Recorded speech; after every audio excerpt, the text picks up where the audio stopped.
Alright guys, welcome back to Tales of Vesperia.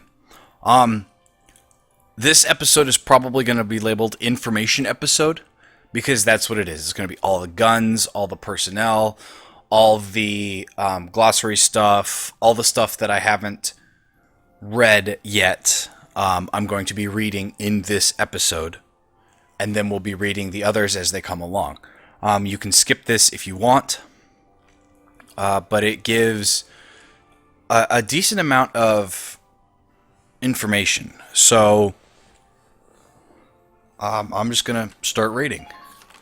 So, the Gallian military rifle is a standard rifle developed by Gallia's only arms manufacturer, the National Arsenal. Created during Europa War I, it was issued to Gallian soldiers and saw use in combat before the war's end. By minimizing changes made to the action of existing models, developers were able to save time in realizing their designs, while also allowing for a wide range of uses through further customization. Its name comes from the first domestically designed rifle in the nation's history. So I can actually move it up and down. So I can rotate the rifle, and you can see all the different parts.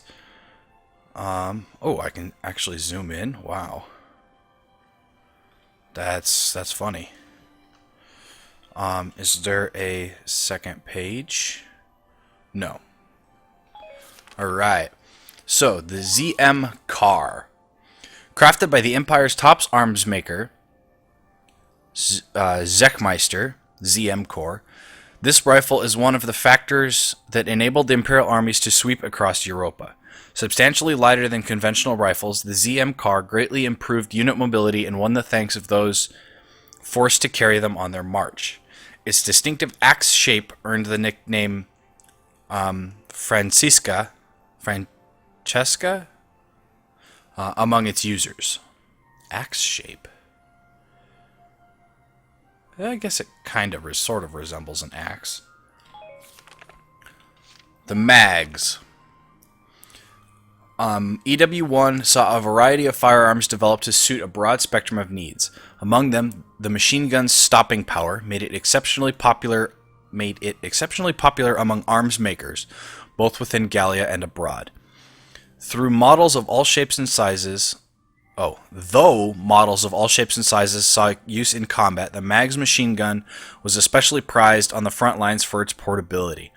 Excellent in rapid-fire speed and ease, it exhibited unparalleled performance in the close quarters of trench and urban combat operations. The ZM-MP. I believe this is one of the ones that we captured. The ZM-MP boasts a degree of refinement so high it was lauded as Zechmeister's ultimate masterpiece. Excellent in firepower, accuracy, and portability, it represents the principle of everything required of a machine gun. Further sweetening the deal is the high concentration of pressed parts, easily manufactured at low cost. With these guns in hand, Imperial forces crossed Europa unchecked by the Federation and other nations. The Langkar.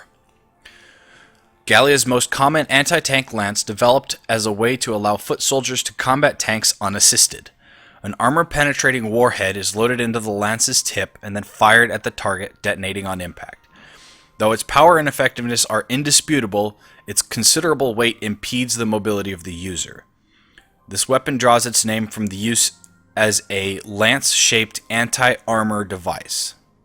So a Langkar. The GSR.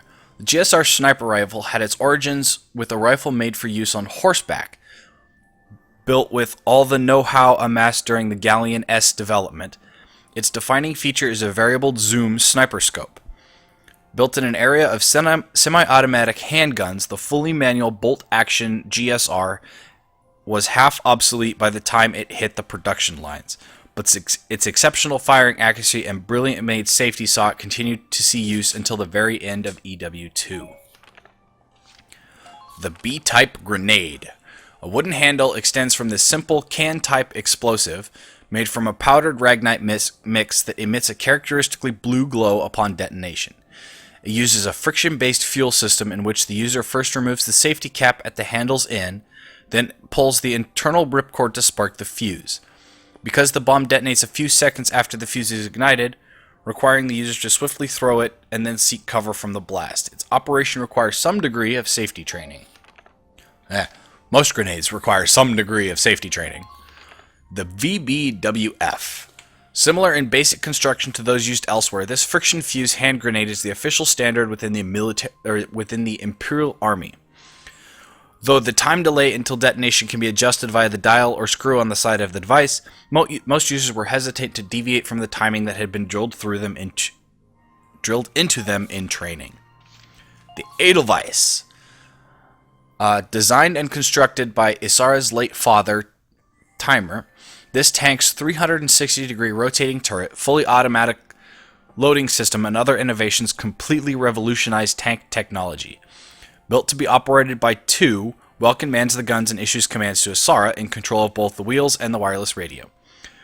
Despite its age, it was among the first to use angled plating and other emergent concepts, yielding high performance from an early test stage. Its high cost was all that precluded its mass production. And the light tank.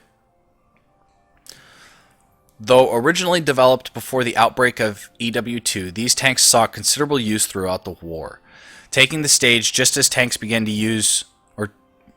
see use as high mobility units able to work in conjunction with troops on foot. This model came to define the epoch. By the beginnings of EW2, however, they had begun to show signs of age and were outclassed by Federation counterparts in terms of frontal firepower. So, that's weapons. Now, on to the glossary. This is a lot. There's a lot here. The Principality of Gallia. Full of nature and rich in ragnite ore, Gallia borders the Empire to the east and the Federation on its western edge. This small, Central European nation is a constitutional monarchy ruled by House Randrigs, the hereditary sovereigns of Gallia. The first ruling ancestor of the house, revered as the legendary hero of the ancient war of the Valkyr, built a castle on the site of what is now the capital Randries, establishing it as the seat of Gallian rule. Despite its size of only 38,767 square kilometers and a population of just over 430,000, it boasts a rich and unique culture. The official currency is the ducat, and it is characterized by policies of armed neutrality and universal conscription. Gallia's history. The nation was formally born in the 3rd century when Castle Randries was built and rule over surrounding areas began.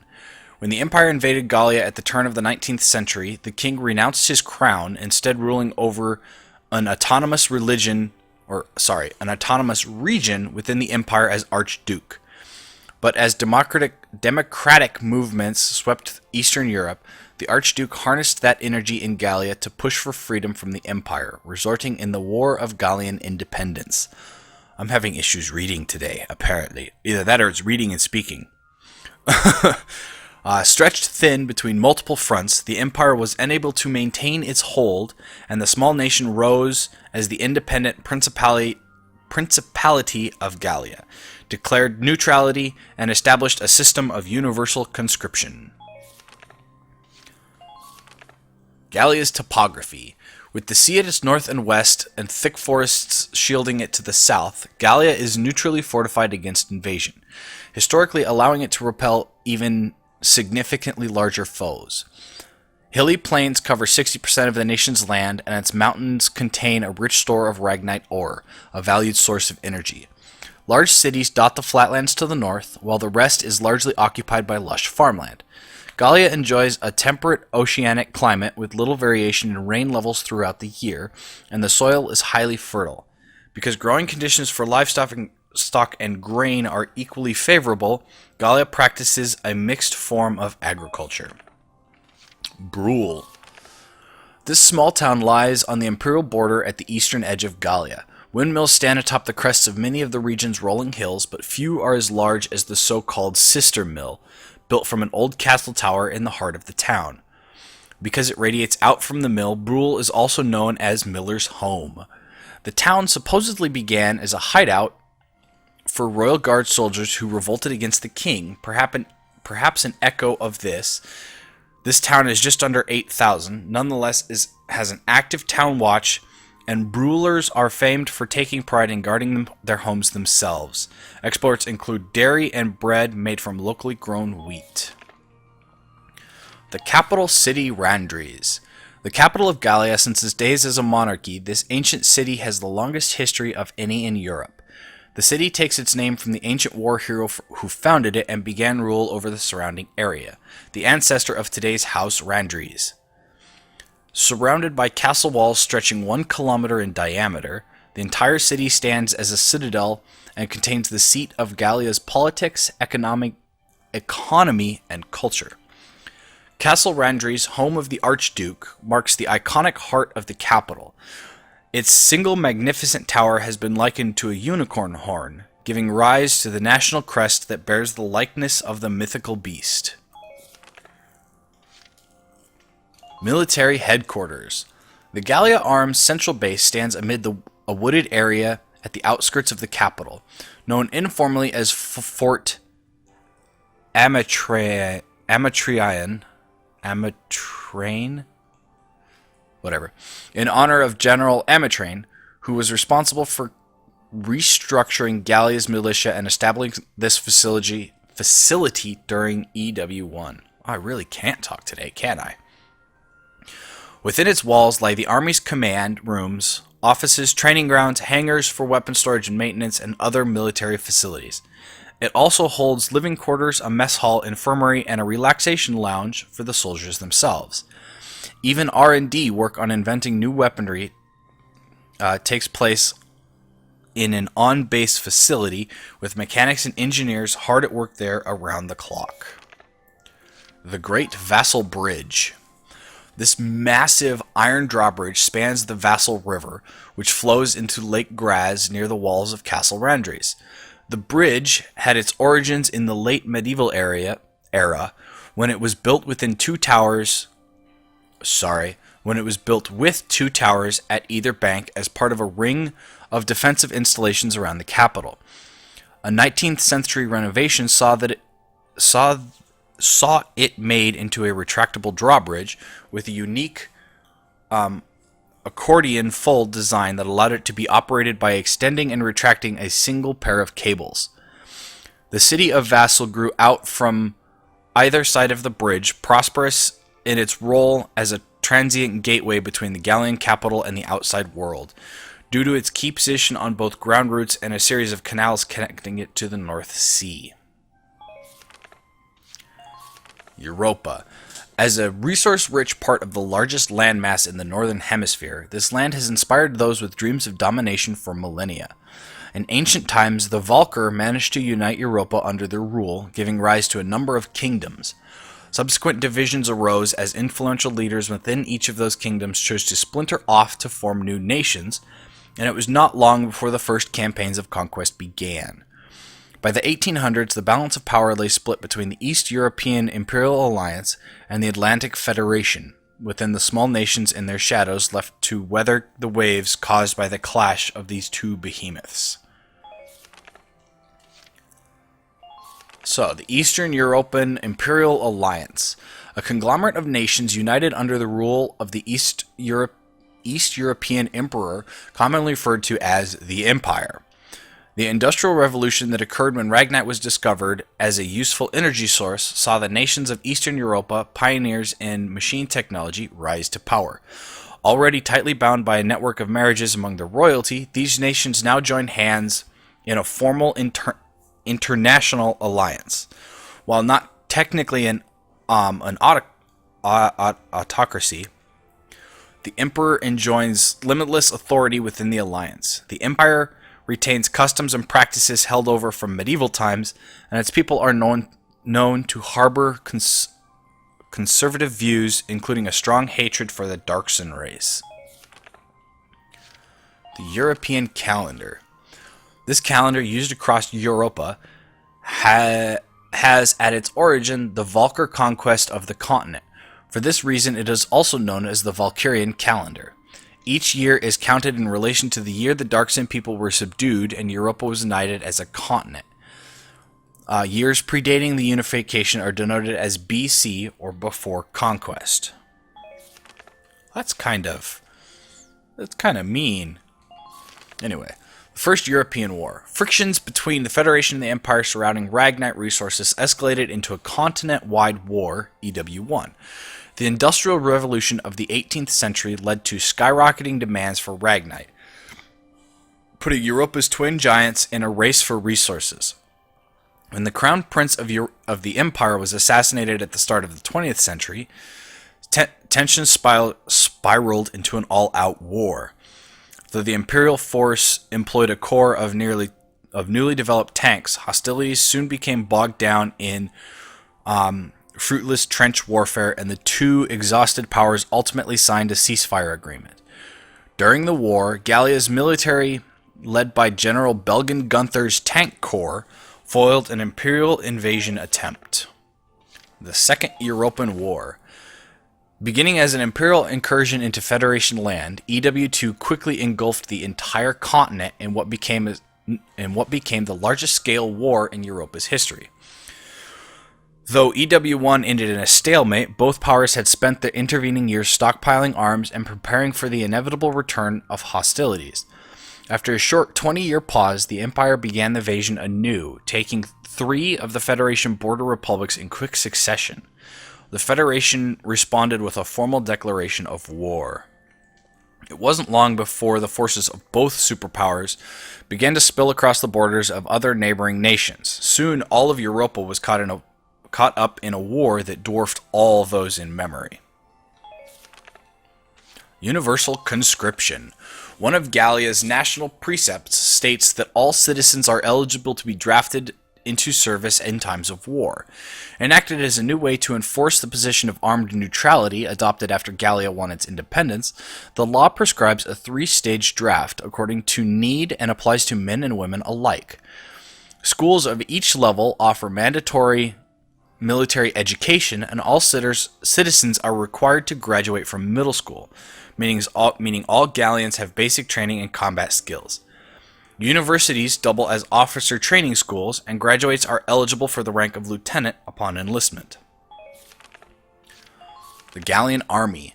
A standing self-defense force serves to uphold Gallia's position of neutrality, as every citizen receives basic military training. Most of Gallia is also guarded by independent watch groups, and defensive preparations are made on a town, neighborhood, and household level. In times of peace, Gallia's army is made up of 80,000 ground units, 10,000 marine units, and 2,000 military police units, in addition to the autonomous town watches found across the nation. When at war, a militia is drafted from the civilian public and assembled under that standing force, called the Gallian Army. Officers from the Gallian Army are assigned to lead militia regiments and battalions as necessary. The Gallian National Arsenal. As the nation's only arms manufacturer, the National Arsenal both develops and constructs all of Gallia's weapons. Seeing the production of arms as a part of national defense, leaders elected to end weapons importation and founded a new domestic arsenal during EW1. This also helped keep weapons technology and plans from leaking to foes. Professor Timer created the tank that war hero General Gunther operated as a major player in the arsenal's initial staff, matched only by Bernhard Brondel in skill. Brondel, who rose to lead the arsenal, is said to have amassed his considerable knowledge through close friendship with a number of talented Darkson engineers. Tanks. At the turn of the 20th century, a time when trench combat was the primary form of warfare, these armored vehicles were created to break across defensive lines. Their design employs a Ragnaline fuel combustion engine in which energy is harnessed from the explosive ignition of liquid ragnite. Wow! Byproducts include a distinctive blue light and extreme heat, requiring the addition of a radiator at the tank's rear to prevent overheating. Originally used to cross trenches and as foot soldier support, economic and technological advances have seen tanks grow to fill a number of combat roles.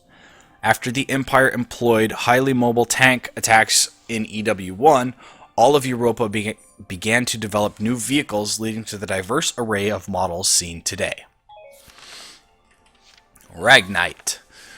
As Europa's primary energy source, this ore has become vital to daily existence. Its luminescence, a characteristic blue hue when releasing the energy it contains. Mined primarily in mountainous regions, the raw ore is then refined for use in any number of applications. Though the ore's existence was known in ancient times, it was not until the Valkyr brought their refining technology to Europa that its use began. Since the Industrial Revolution, it has become a vital ingredient to human civilization. A surging need for tank fuel and weaponry derived from the ore has recently driven Europa's nations to expand their borders in a growing war for resources. Uses of Ragnite. Depending on the refinery methods used, Ragnite ore can produce various forms of energy suited to a spectrum of needs. Refined into liquid ragnolin, it can fuel lamps or power vehicles, granting it a broad range of civilian uses.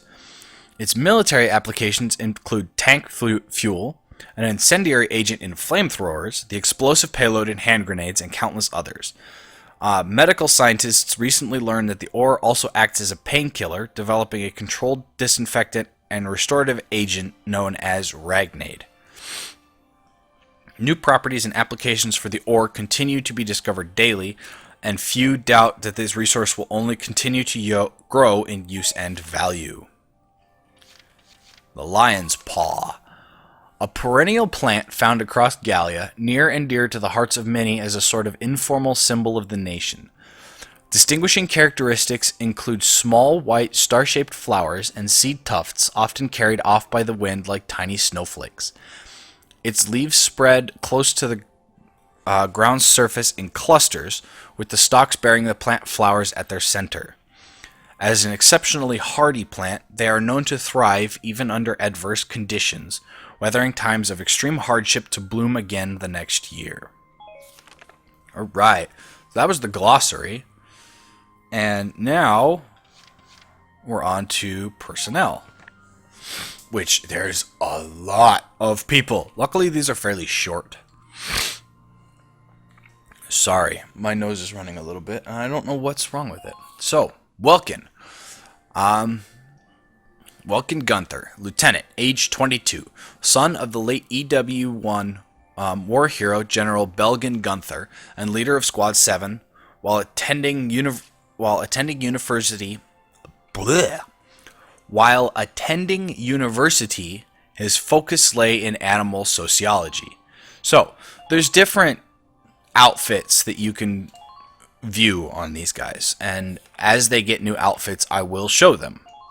So, Alicia is a sergeant, age 19, Squad 7 scout. While a team captain in the Brule Town Watch, she also worked as a live-in apprentice at the local bakery.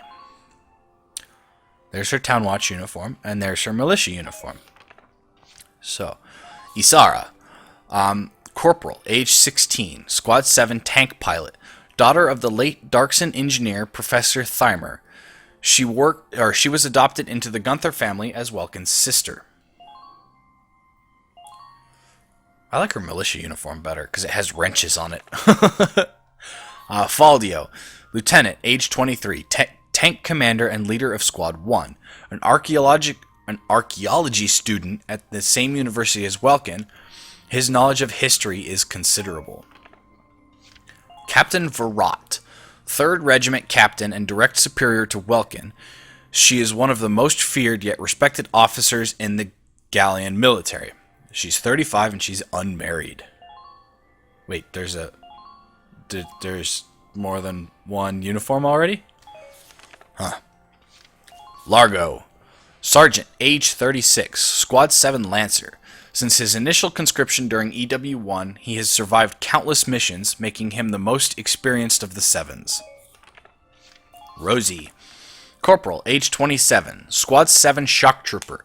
Formerly a bartender and songstress, She still bears the nickname Rosie, given to her by the bar-going regulars. Alright, so her real name is Bridget.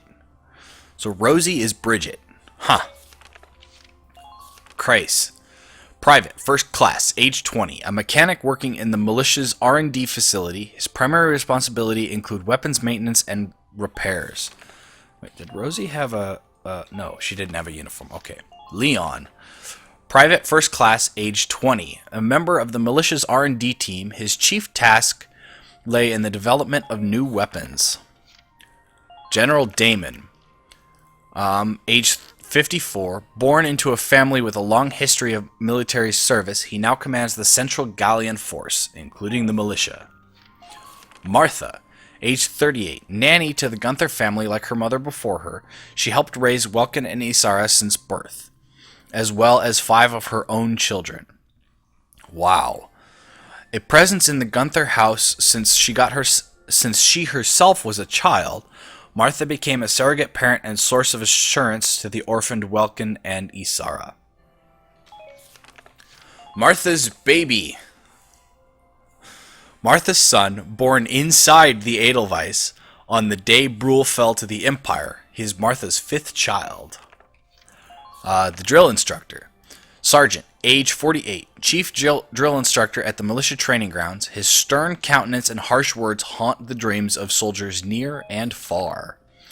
The aged gentleman, age 52, a frequent visitor to the graves of his fallen EW1 comrades.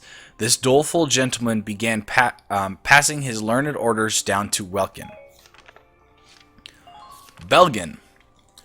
Oh, Belgen Gunther.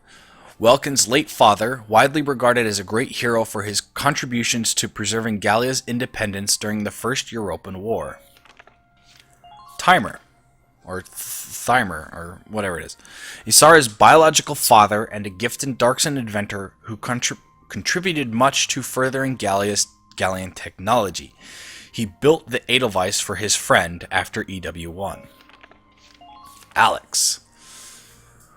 Squad 7 shock trooper, age 17. His leap-before-you-look brashness and flighty, carefree nature have earned him the name Bird among his friends in the squad. That's pretty funny. Kobe, age 65, a foreman for a carpentry company before he joined the militia. His bad back is the result of an injury suffered during EW1. Solanus. Squad 7 shock trooper, age 24. Handsome and smooth, he was always popular with the ladies. A bit of Lothario, he's made many beautiful women cry. Micah. Squad 7 shock trooper, age 26. A warrior and a perfectionist. He lets even minor details get to him, making him tiresome company, but a skilled machinist. Vice. Squad 7 shock trooper. Together with Ica, he roams the globe seeking adventure. Rumor has it he hails from a nation far removed from European shores. Vice is why I got Ica, because the two of them work actually really well together. Squad 7 shock trooper Wendy, age 25. Tinkering with explosives filled this shut-in's days until an overly ambitious portion of gunpowder blew her nose to bits. Well, that sounds pleasant. Edie. Squad 7 shock trooper, age 17. As a self-proclaimed actress growing up in a tiny rural town, she was quite the starlet. Though proud, she lacks coping skills. Dorothy. Squad 7 shock trooper, age 18. Her family ran an ironworks factory in Fausen. She dreams of designing accessories made of precious metals. Nina. Squad 7 shock trooper, age 29. Her belief that a sound body saves lives motivates her to train her physique daily. In 9 years, she hasn't missed a day's workout. Wow, that's actually pretty impressive. Hermes. Squad 7 scout, age 25. As a child of the open field, he dislikes cramped spaces. Slender and handsome, he is physically unable to not chat up any nearby ladies. Wavy, Squad 7 Scout, age 35. Considerate and polite to a fault, this Darkson school teacher rarely displays his emotions. Montley, Squad 7 Scout, age 16. As a child of the Great Plains, he grew up around animals. One encounter with a longhorn stag left him deathly afraid of pointed objects. Noche, Squad 7 Scout, age 19. Like Alicia, he worked as a team captain in the Brule Town Watch. His hobbies include writing and performing song. Oh, I didn't know he was from Brule. Huh. Nancy, Squad 7 Scout, age 15. Her life on the family farm led her to grow up rather sheltered. She often enjoyed hauling up in the stables with the animals. Holing up in the stables with the animals. So she'd hang out with the animals as company. Susie, Squad 7 Scout, age 19. As the daughter of a frontier tycoon, she knew precious little of the ways of the world. Once naively paying 25 ducats for a single apple. That actually seems really expensive. Frisia, Squad 7 Scout, age 18, called Dancer of the Sands. She roamed the desert as an entertainer until the Empire's attack killed business, driving her to enlist. Juno, Squad 7 Scout, age 22. A classmate of Welkin's at university, she possesses both brains and beauty in spades, making her the object of many a boy's desires. Aika, Squad 7 Scout, age 17. Childhood friend and co-conspirator with Vice. She came with him from a far-off land, half for adventure, half to keep him in line. That doesn't surprise me. Not the way that Vice is. Jan, muscles send him to the moon, whether they be in his own or in those of other gents in the squad. His little sneezes are just adorable. Nils, Squad 7 Lancer, age 29. Dyson. Let's see here. How do you actually say that? A denizen. There we go. A denizen of the capital city's seedy underbelly. His was a solitary life. He remained undefeated through countless turf wars. And I think that's it. Except for the two things in headquarters that I didn't read. At Castlefront Street. Hey! Dropping by to read the writing on the wall? That's a good man. Oh, and how about the new rising star of Squad 7, huh? I've heard some wild stories. You must be proud. What rising star? I couldn't help but snipe him with a pop interview. You'll have to read it once I get it all drafted up. Okay. So, signs of Gallian resistance. In an interview given on the 8th, a spokesman from the Central Gallian Armed Forces suggested a massive anti-imperial counterstrike brewing. Should this come to pass, all eyes will be on how a force that has thus far specialized in retreat can stem the imperial incursion that claimed most of Gallia by last month's end, and now stands before the gate of Randries. It seems the militia will join the army proper on this bid to free the capital from a siege, a fear that has persisted for weeks now. Some suggest that this move is due to the army's desire to conserve its own manpower for combat within the city's walls, a very real possibility should this plan fail. And flames of war sweep Europa. The Empire owned and run Terry's news outlet reported on the 6th that Imperial forces have claimed the coastal Federation city of Vula. If true, the Empire would now hold a supply route for Ragnite transit, greatly influencing their standing in southern Europa. Unlike the northern provinces, Europa's south lacks for Ragnite, meaning that supplies must be shipped in from elsewhere to sustain the Empire's offensive.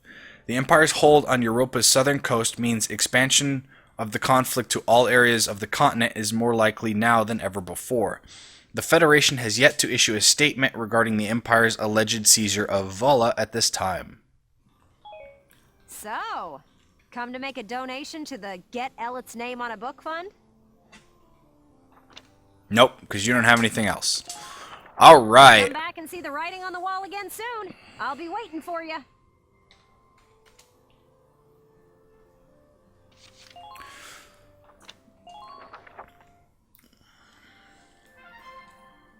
Well, of course.